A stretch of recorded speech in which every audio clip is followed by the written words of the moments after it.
नमस्कार साथियों, स्वागत है आप सभी का AY5 ऑनलाइन क्लासेज में। दोस्तों, साइंस के आज के इंपॉर्टेंट क्वेश्चन मैं आपके लिए इस वीडियो में कराने वाला हूं। यह क्लास साइंस की आपकी इवनिंग में रोजाना आपकी क्लास होती है इस चैनल पर, तो आप इस चैनल पर जुड़े रहें। मॉर्निंग में आपकी इंडिया जीके के अंतर्गत भारतीय संविधान की क्लास आपकी चल रही है। साइंस के अंतर्गत हम टॉप 50 MCQ लगभग हम आपके लिए रोजाना कराते हैं, जिसमें आपके परीक्षा में आने वाले सभी प्रश्न आपके होते हैं सभी एग्जामों के लिए। चाहे आप कोई सा भी एग्जाम दें जिसमें साइंस से संबंधित क्वेश्चन पूछे जाते हैं, तो आपके लिए ये रिवीजन क्लास आपके लिए इंपॉर्टेंट है। तो इस वीडियो को अंत तक जरूर कर देखें, वीडियो को शेयर कर दें। जो इस चैनल पर पहली बार जुड़ा है चैनल को सब्सक्राइब कर लें, साथ ही नोटिफिकेशन बेल आइकन ऑल कर लें। चलिए क्वेश्चनों को शुरू करते हैं। क्वेश्चन है जो आपके प्रीवियस एग्जाम में पूछे गए क्वेश्चन सभी को इसमें कराते हैं। पहला प्रश्न है, ग्लाइकोसिस तथा क्रेब्स चक्र के बीच की कड़ी है। ग्लाइकोसिस तथा क्रेब्स चक्र के बीच की कड़ी क्या है, बताएं। एसिटाइल कोएंजाइम, सक्सिनिक अम्ल, ऑक्सलोएटिक सिट्रिक अम्ल या फिर सिट्रिक अम्ल। तो आपकी जो ग्लाइकोसिस तथा क्रेब्स चक्र के बीच की जो कड़ी है उसे हम एसिटाइल या कोएंजाइम ये आप कहते हैं। आपका राइट आंसर हो जाएगा फर्स्ट नंबर ऑप्शन। इस प्रश्न का बिल्कुल आपका सही जवाब हो जाएगा फर्स्ट नंबर ऑप्शन। इस प्रश्न का सही जो आंसर हो जाएगा। बढ़ते हैं अगले क्वेश्चन की ओर। नेक्स्ट प्रश्न है आपके सामने। प्रश्न है, श्वसन में विमोचित CO तथा उपयोग की गई का अनुपात कहलाता है। श्वसन में विमोचित CO तथा उपयोग की गई का अनुपात कहलाता है। श्वसन क्षमता, श्वसन अवस्था, श्वसन गुणांक, उपरोक्त सभी। तो इस प्रश्न का राइट आंसर क्या हो जाएगा। सभी आप कमेंट करते रहें, क्वेश्चनों का आंसर देते रहें कमेंट में। तो इस प्रश्न का सही जवाब आपका हो जाएगा श्वसन गुणांक का आपका राइट आंसर हो जाएगा थर्ड नंबर ऑप्शन। इस प्रश्न का बिल्कुल सही जवाब हो जाएगा तीसरा नंबर ऑप्शन है जो आपका इस प्रश्न का सही जवाब हो जाएगा। चलिए बढ़ते हैं अगले क्वेश्चन की ओर। नेक्स्ट प्रश्न है, सभी प्रश्न इंपॉर्टेंट है। निम्न में से एक मनुष्य के रुधिर में मिलने वाला प्रतिजन नहीं है। मनुष्य के रुधिर में मिलने वाला प्रतिजन नहीं है, बताइए। A, B, RH या फिर O। तो आपका राइट आंसर हो जाएगा ओ है। यह आपके मनुष्य के रुधिर में मिलने वाला प्रतिजन नहीं है। फोर्थ नंबर ऑप्शन इस प्रश्न का बिल्कुल आपका सही जवाब आंसर हो जाएगा। बढ़ते हैं अगले क्वेश्चन की ओर। प्रश्न है, रक्त में प्रश्न क्या है आपका।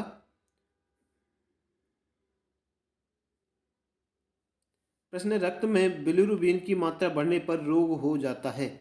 यदि आपके ब्लड में यानी कि बिलिरुबिन की जो मात्रा अगर अधिक होती है, बढ़ने लगती है, तो रोग कौन सा होगा, यह आपसे पूछा गया है। तो कौन सा रोग होगा, तो इसमें आपका पीलिया रोग होने लगेगा। जब आपको पीला होता है तो आप समझ जाएं कि आपके जो ब्लड में बिलिरुबिन की जो मात्रा है वह बढ़ने लग गई है। इसी कारण आपका पीला होता है। पीलापन आपके शरीर पर आने लग जाता है, आंखों सभी जगह, आँख नाखूनों हाथों में सभी जगह इसमें आने लग जाता है। नेक्स्ट क्वेश्चन की ओर बढ़ते हैं। अगला क्वेश्चन है, प्रश्न है, एक असामान्य जन्मजात विकृति जिसमें हृदय बाईं ओर की बजाय दाईं ओर होता है। इंपॉर्टेंट क्वेश्चन है, काफ़ी बार इसे पूछा भी गया है इस प्रश्न को। तो इस प्रश्न का आंसर सभी का कमेंट में आना चाहिए, बताएं। एक असामान्य जन्मजात विकृति जिसमें जो हृदय है बाईं ओर की बजाय, यानी कि हृदय आपका बाईं ओर होता है, उसकी बजाय वह दाईं ओर होता है। तो इसका क्या कारण होगा। डेक्ट्रोकार्डिया, टेट्रोलॉजी ऑफ फेलेट, या डिस्पोजिशन, या दायां हृदय। तो इसमें राइट आंसर हो जाएगा आपका डेक्ट्रोकार्डिया की कमी के कारण यह होता है। फर्स्ट नंबर ऑप्शन से हो जाएगा इस प्रश्न का। इसको याद रखना है, क्वेश्चन में आपके आगे आने वाले एग्जाम में पूछा जा सकता है। नेक्स्ट प्रश्न की ओर बढ़ते हैं। अगला क्वेश्चन है, इसका आंसर सभी का आना चाहिए। हृदय की पेशियों में कम रक्तापूर्ति के कारण होता है। हृदय की पेशियों में कम रक्तपूर्ति के कारण क्या होगा। ये आपके सामने चार ऑप्शन दे रखे हैं। तो इसमें राइट आंसर आपका हो जाएगा एंजाइना पेक्टोरिस। जो एंजाइना पेक्टोरिस है वह आपको हो जाएगा यदि आपका हृदय की पेशियों में कम ब्लड की कम पूर्ति होती है। इसके कारण आपके कौन सा वो हो जाएगा, एंजाइना पेक्टोरिस आपके होने लगेगा। सेकंड नंबर ऑप्शन सही हो जाएगा। नेक्स्ट प्रश्न है, जब धमनियां मोटी व कम लचीली हो जाती हैं तो इसे कहते हैं। जब आपकी जो धमनियां हैं वो मोटी व कम लचीली हो जाती हैं तो इसे हम क्या कहेंगे, बताएं। तो इसे क्या कहेंगे। तो इसका राइट आंसर हो जाएगा आपका क्या होगा, आर्टियो स्क्लेरोसिस आपका नाम हो जाएगा। ये नाम काफ़ी बड़ा है, इसे याद रखना है आपको। उसके आर्टियो स्क्लेरोसिस आपका रोग आपको होने लगेगा। फोर्थ नंबर ऑप्शन प्रश्न का बिल्कुल सही जवाब हो जाएगा फोर्थ नंबर ऑप्शन। अगला क्वेश्चन है, एक एक प्रश्न आपके एग्जाम के लिए इंपॉर्टेंट है। प्रश्न है, हृदय की आवाज़ों एवं मरमर्स को दृश्य रूप में रिकॉर्ड करना कहलाता है। हृदय की जो आपका हार्ट है इसकी आवाज़ यानी साउंड को एवं मरम्मत को दृश्य रूप में रिकॉर्ड करना क्या कहलाएगा? बताइए। ऑप्शन आपके सामने 4 दे रखे हैं, इन सभी ऑप्शनों में आपको आंसर बताना है। तो इसमें राइट आंसर हो जाएगा फोनोकार्डियोग्राफी से कहेंगे। क्या कहेंगे? फोनोकार्डियोग्राफी से कहा जाता है। फोनोकार्डियोग्राफी से हम कहेंगे, ये आपको ध्यान में रखना है, फोनोकार्डियोग्राफी। राइट आंसर हो जाएगा सेकंड नंबर ऑप्शन। अगला क्वेश्चन है,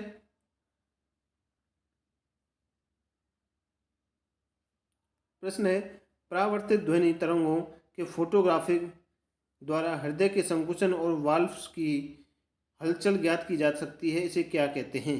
परावर्तित ध्वनि तरंगों के फोटोग्राफिक द्वारा हृदय के संकुचन और वाल्व्स की हलचल को हम ज्ञात की जा सकती है, इसे हम क्या कहेंगे? बताएं। क्या कहा जाता है इसे?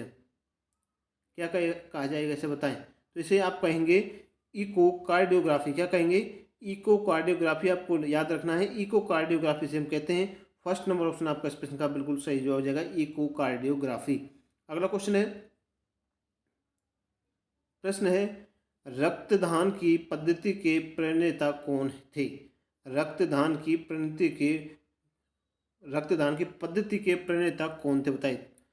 Thomas Morton, James Simpson, James Blundell, Edward Jenner. बताएं क्या आंसर होगा इस प्रश्न का? इसे स्टार लगाने इस प्रश्न को। इंपॉर्टेंट क्वेश्चन ये बनता है, रक्तदान की पद्धति के प्रणेता कौन थे? तो इसका राइट आंसर हो जाएगा जिसने जेम्स ब्लंडेल आंसर दिया है। थर्ड नंबर ऑप्शन आपका सही हो जाएगा।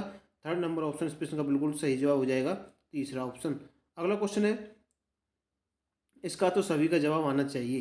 प्रश्न है एनीमिया का लक्षण क्या है? बताइए। थकावट, भूख में कमी आना, कमजोरी या उक्त सभी। एनीमिया के लक्षण क्या हैं? देखिए, एनीमिया के लक्षण आपको याद रखने हैं। जब भी आपको ये महसूस हो तो आपको एनीमिया के लक्षण होंगे। फर्स्ट है थकावट होना, सबसे पहले आपको थकावट होगी, यानी कि दूसरा है भूख में कमी आपकी सही है, और कमजोरी आपको आने लगेगी। ये तीनों लक्षण इसमें देखने को मिलते हैं। तो उपयुक्त सभी यानी कि फोर्थ नंबर ऑप्शन आपका इस प्रश्न का सही जवाब हो जाएगा। चौथा नंबर ऑप्शन सही आंसर हो जाएगा। अगले क्वेश्चन की ओर बढ़ते हैं। नेक्स्ट क्वेश्चन, प्रश्न है आपको इसका सभी का जवाब फटाफट से आना चाहिए। RH कारक की खोज कौन से जंतु पर की गई थी? इंपॉर्टेंट क्वेश्चन है, इसे भी आप एक स्टाइल लगा लें कि RH कारक की खोज कौन से जंतु पर की गई थी? रीसस बंदर पर, लंगूर पर, रीछ पर या फिर चिंपांजी पर? तो यह आपकी रीसस बंदर पर की गई थी। यह काफ़ी बार क्वेश्चन है आपसे कांस्टेबल के एग्जाम में पूछा गया था। फर्स्ट नंबर ऑप्शन आपका सही आंसर हो जाएगा। नेक्स्ट प्रश्न है, मनुष्य के रुधिर का पीएच मान होता है। इसे भी आप स्टार लगा लें, काफी बार क्वेश्चन पूछेगा। पीएच मान आपको पूछा गया, मनुष्य के रुधिर का यानी मनुष्य के ब्लड का जो पीएच मान होता है कितना? 7, 8, 7.4 या फिर 7.8। तो इसमें राइट आंसर हो जाएगा आपको 7.4 होता है। किसका? मनुष्य के रुधिर का पीएच मान कितना होता है? 7.4 आपका राइट आंसर हो जाएगा। तीसरा नंबर ऑप्शन सही आंसर होगा। अगला क्वेश्चन है, प्रश्न है सबसे छोटी कोशिका है। बताइए, सबसे छोटी कोशिका कौन सी है? फर्स्ट नंबर पर दे रखा है आपकी आरबीसी, डब्ल्यूबीसी, तंत्रिका कोशिका या फिर माइकोप्लाज्मा। बताएं क्या आंसर होगा? तो इसका राइट आंसर हो जाएगा सबसे छोटी कोशिका होती है आपकी माइकोप्लाज्मा। याद रखना है, माइकोप्लाज्मा आपकी सबसे छोटी कोशिका होती है। फोर्थ नंबर ऑप्शन इस प्रश्न का सही जवाब हो जाएगा, माइकोप्लाज्मा। अगला क्वेश्चन है, बहुत ही इंपॉर्टेंट क्वेश्चन है, इसका आंसर आपको बताना है। प्रश्न है लाल रक्त कणिका का जीवन काल दिनों में होता है। लाल रक्त कणिका का जीवन काल कितना होता है? सभी को इसका पता हुआ, काफ़ी बार रिपीट होता हुआ है कांस्टेबल के एग्जाम में। 120 दिन। सभी को इसका आंसर आना चाहिए, सभी को इसका पता होना चाहिए। अगला क्वेश्चन है, प्रश्न है सदैव शुद्ध रुधिर का परिसंचरण कहलाती है। सदैव शुद्ध रुधिर का परिसंचरण क्या कहलाती है? बताएं कौन सी है? तो देखिए, आपका राइट आंसर हो जाएगा धमनियाँ। क्या हो जाएगा? धमनियाँ हैं जो आपके सदैव शुद्ध रुधिर का परिसंचरण करती हैं। धमनियाँ याद रखना है, धमनियों में हमेशा शुद्ध रुधिर का इनकी आवागमन होता है, परिसंचरण होता है। फोर्थ नंबर ऑप्शन प्रश्न का बिल्कुल सही जवाब हो जाएगा, फोर्थ नंबर ऑप्शन। अगला क्वेश्चन है, प्रश्न है भ्रूणीय अवस्था में आरबीसी का निर्माण होता है। भ्रूणीय अवस्था में आरबीसी का निर्माण होता है, इसका आंसर आपको बताना है। तो यह आपका क्या होता है? यकृत एवं प्लीहा में। क्या? यकृत एवं प्लीहा में आपका भ्रूणीय अवस्था में आरबीसी का निर्माण होता है। फर्स्ट नंबर ऑप्शन बिल्कुल आपका करेक्ट आंसर आपका हो जाएगा इस प्रश्न का। अगला क्वेश्चन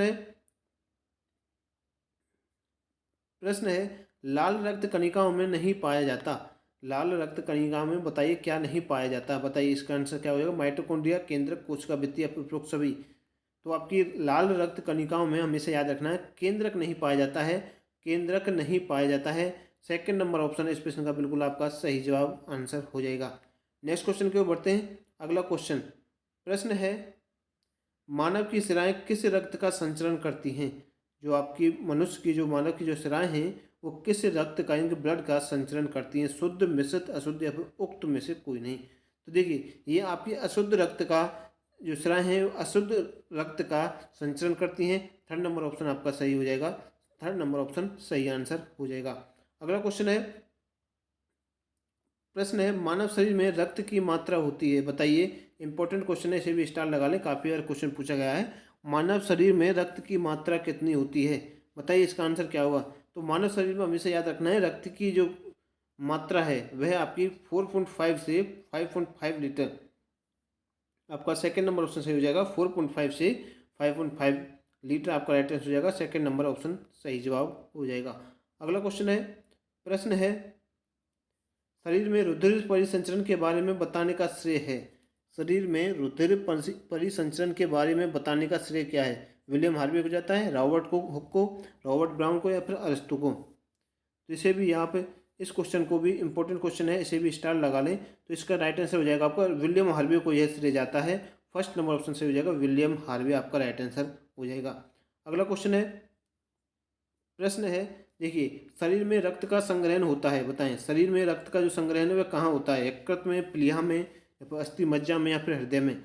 देखिए इसका आंसर सभी का आना चाहिए। शरीर में जो रक्त का संग्रहण होता है वह आपका इंपॉर्टेंट क्वेश्चन है, काफ़ी बार पूछा भी गया है, फेमस क्वेश्चन है। शरीर में रक्त का संग्रहण आपका हमेशा याद रखना प्लीहा में एक होता है। प्लीहा में आपका शरीर में रक्त का संग्रहण होता है। सेकंड नंबर ऑप्शन सही आंसर हो जाएगा। नेक्स्ट प्रश्न है खुला परिसंचरण तंत्र पाया जाता है। खुला परिसंचरण तंत्र पाया जाता है मनुष्य में, केंचुआ में, कीट में, उपरोक्त सभी में। तो आपको खुला परिसंचरण तंत्र वह आपको कीटों में पाया जाता है। थर्ड नंबर ऑप्शन सही हो जाएगा। कीटों के अंतर्गत खुला परिसंचरण तंत्र पाया जाता है। नेक्स्ट प्रश्न है निम्न में से कौन सा अंग रुधिर बैंक कहलाता है। रुधिर बैंक किसे कहा जाता है। प्लीहा को, वक्र को, हृदय को या यकृत को। अभी मैंने आपको बताया था प्लीहा को कहा जाएगा रुधिर बैंक, यानी कि प्लीहा में रुधिर आपका रहता है। तो फर्स्ट नंबर ऑप्शन आपका राइट आंसर हो जाएगा। रुधिर प्लीहा में इकट्ठा रहता है। फर्स्ट नंबर ऑप्शन सही आंसर हो जाएगा। अगला क्वेश्चन है प्रश्न है देखिए रक्त में पाए जाने वाले पदार्थ। देखिए फाइब्रोनोजन, एल्ब्यूमिन, ग्लोब्यूलिन और एवं प्रोथ्रोम्बिन। यानी कि आपको याद रखना है रक्त में पाए जाने वाले पदार्थ हैं फाइब्रिनोजन, एल्ब्यूमिन, ग्लोब्यूलिन एवं प्रोथ्रोम्बिन। इनमें से आपको बताना है रक्त में पाए जाने वाले पदार्थ कौन से हैं। इसका राइट आंसर हो जाएगा प्रोटीन में पाए जाते, प्रोटीन आपका राइट आंसर हो जाएगा। फर्स्ट नंबर ऑप्शन आपका इस प्रश्न का बिल्कुल सही जवाब आंसर हो जाएगा। नेक्स्ट प्रश्न है स्तनधारियों में लाल रुधिर कणिकाओं का निर्माण होता है। स्तनधारियों में लाल रुधिर कणिकाओं का निर्माण होता है। तो इसमें आपको देखिए स्तनधारियों में जो लाल रुधिर कणिका है उनका निर्माण होता है अस्थि मज्जा में। कहाँ, अस्थि मज्जा में आपको याद रखना है। अस्थि मज्जा आपका राइट आंसर हो जाएगा अस्थि मज्जा। तो दोस्तों जो इस चैनल पर पहली बार जुड़ा है चैनल को सब्सक्राइब कर लें। यह आपकी जो साइंस की रोजाना आपको इवनिंग में क्लास होती है, मॉर्निंग में आपकी इंडिया जीके की क्लास चलती है। आपको उसे देखना नहीं भूलें। वीडियो को लाइक कर दें और इस सेशन को शेयर जरूर कर दें। मिलते हैं। अगला क्वेश्चन है प्रश्न है मानव शरीर में एंटीबॉडीज का निर्माण होता है। मानव शरीर में जो एंटीबॉडीज हैं उनका निर्माण कहाँ होता है। यकृत में, प्लेटलेट्स में, अस्थि मज्जा में, लिम्फोसाइट्स में। इसे भी आप स्टार लगा लें, क्वेश्चन काफ़ी इंपॉर्टेंट बन जाता है। तो इसमें आपके जो मानव शरीर के अंतर्गत जो एंटीबॉडीज का जो निर्माण होता है वह आपका लिम्फोसाइट में होता है। याद रखना है हमेशा लिम्फोसाइट, आपको नाम याद रखना है। फोर्थ नंबर ऑप्शन इस प्रश्न का बिल्कुल सही जवाब हो जाएगा। अगला क्वेश्चन आता है प्रश्न है रुधिर में ऑक्सीजन ओ के परिवहन का वाहक है। यानी कि ओ का परिवहन का वाहक कौन है रुधिर में, ब्लड के अंतर्गत। बताइए। तो इसमें राइट आंसर हो जाएगा हीमोग्लोबिन आपका राइट आंसर हो जाएगा। हीमोग्लोबिन है वह आपके रुधिर में ऑक्सीजन के परिवहन का वाहक होता है। ऑक्सीजन का परिवहन का वाहक कौन होता है, हीमोग्लोबिन के अंतर्गत आपका राइट आंसर हो जाएगा। अगला क्वेश्चन है प्रश्न है रुधिर में एंटीजन ए एवं बी, एंटीजन ए एवं बी स्थित होते हैं। रुधिर में एंटीजन ए एवं बी उपस्थित होते हैं, तो यह आपके लाल रुधिर कणिकाओं पर उपस्थित होते हैं। थर्ड नंबर ऑप्शन सही हो जाएगा, लाल रुधिर कणिका। तीसरा ऑप्शन इस प्रश्न का बिल्कुल सही जवाब हो जाएगा। अगला क्वेश्चन है, प्रश्न है मानव शरीर में निम्न में से सबसे कम समय में नष्ट होने वाली कोशिका है। बताइए, इसको फटाफट से इस प्रश्न का आंसर सभी का आना चाहिए। मानव शरीर में सबसे कम समय में नष्ट होने वाली कोशिका कौन सी है? तो वह आपकी कौन सी है? न्यूट्रोफिल्स आपका राइट आंसर हो जाएगा, न्यूट्रोफिल्स। सेकंड नंबर ऑप्शन सही हो जाएगा, न्यूट्रोफिल्स सेकंड नंबर ऑप्शन सही होगा। अगला क्वेश्चन है, प्रश्न है एक स्वस्थ व्यक्ति का सामान्य रक्तचाप होता है, यानी कि सामान्य रक्तचाप कितना होता है एक स्वस्थ व्यक्ति का? बताइए क्या होगा इसका आंसर? तो यह है आपका 120 से 80, आपका 120 80 आपका मिमी आपको होना चाहिए, यानी कि सामान्य एक स्वस्थ व्यक्ति का एक सामान्य रक्तचाप होता है 120 80, आपका राइट आंसर हो जाएगा तीसरा ऑप्शन। अगला क्वेश्चन है, प्रश्न है जैव प्रौद्योगिकी शब्द निम्न में से किस वैज्ञानिक ने दिया था? जैव प्रौद्योगिकी शब्द निम्न में से किस वैज्ञानिक ने दिया? बताइए, कॉल की V Arunachalam, Alexander Fleming, D Watson. तो इसका राइट आंसर हो जाएगा कॉल इरेकी ने यह दिया था। जैव प्रौद्योगिकी शब्द निम्न में से वैज्ञानिक ने दिया था, तो यह आपका कॉल इरेकी के द्वारा इसे दिया गया था। फर्स्ट नंबर ऑप्शन इस प्रश्न का बिल्कुल आपका सही जवाब हो जाएगा। दोस्तों, ये थे आज के इंपॉर्टेंट साइंस के क्वेश्चन आपके लिए, जो आपके आने वाले सभी एग्जाम के लिए इंपॉर्टेंट क्वेश्चन ये आपके बनते हैं, जो आपके प्रीवियस एग्जाम में पूछे गए क्वेश्चन और आपके आने वाले एग्जाम के लिए किस प्रकार से कुछ क्वेश्चन आपके बन सकते हैं, उन सभी को इसमें कराया है। यह क्लास आपकी इवनिंग में रोजाना होती है, इसे देखना नहीं भूलें। मॉर्निंग में आपकी इंडिया जीके के अंतर्गत भारतीय संविधान की बहुत ही बेहतरीन क्लासें आपकी रोजाना चल रही हैं, उन्हें भी देखना न भूलें। एक एक प्रश्न आपके लिए इंपॉर्टेंट इसमें आपके लिए कराया जाता है, आपकी के लिए इसमें मेहनत कराई जाती है। तो आप इस चैनल को, जो पहली बार इस चैनल पर जुड़ रहा है, चैनल को सब्सक्राइब जरूर कर लें, और साथ ही जो इस चैनल से जुड़े हुए हैं वो अपने साथियों के साथ, अपने फ्रेंड सर्कल में इस चैनल के यानी कि वीडियो को, लिंक को शेयर कर दें। चैनल को, वीडियो को लाइक करें, इस सेशन को शेयर करते हैं। मिलते हैं नेक्स्ट वीडियो के साथ, तब तक के लिए धन्यवाद।